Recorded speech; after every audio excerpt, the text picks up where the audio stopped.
Can you give us a very high level understanding of what malts actually are and then what role malts play in the brewing process?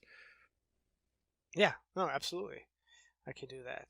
So in the end, it sounds simple, but it is a complex and really a skill and sort of science driven process. So we only have two ingredients, right? The grain, primarily barley, but we also malt wheat, rye, triticale, spelt, corn, rice. I mean, we do all kinds of stuff here at Epiphany Malt.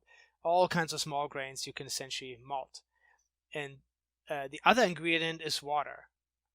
And so those are the only two ingredients we use, and the rest is sort of skill and equipment and all this. And malting is the controlled sprouting of those grains, primarily barley. Let's just stick with barley because it's the most obvious for brewers, right? So um, the grain comes in from harvest and then year round from the farmers' bins or storage facilities, um, and and we essentially get it wet in the malt house, as if it's in the ground somewhere, right? In the field when it rains, it's sort of the same trick. And once the grain has gotten enough moisture so that it's safe to start growing a plant, is really how this works. It starts sprouting, and that's when the malting process really starts. So the initial day is steeping, soaking the grain, and then once sprouting and germination kicks in, that's in sort of the first real important step in malting, which is the moisture allows all these enzymes that are either present in the grain or that the grain actually generates out of its building blocks, right? The minerals, the proteins, and creates enzymes to break down the starch. So the starch part of the kernel is essentially the energy storage for the plant. So the plant has a chance to get out of the ground, rootlets and the leaflet up so it can get energy from the sun, right? And has access to nutrients.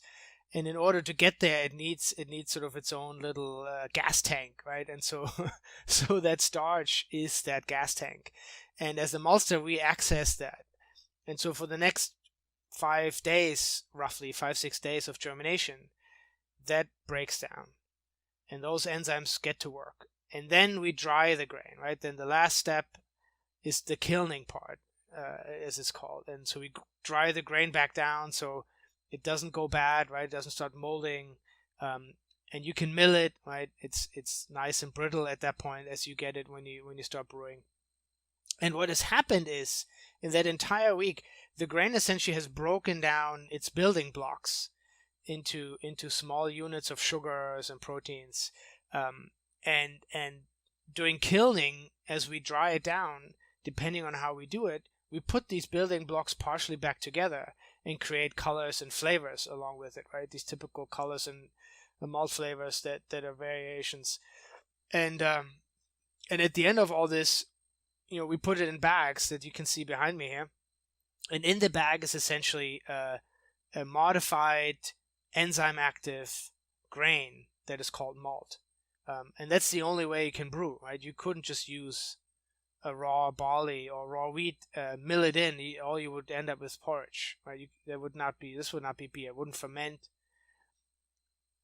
And so malting is essentially literally essential to brewing. You couldn't do without.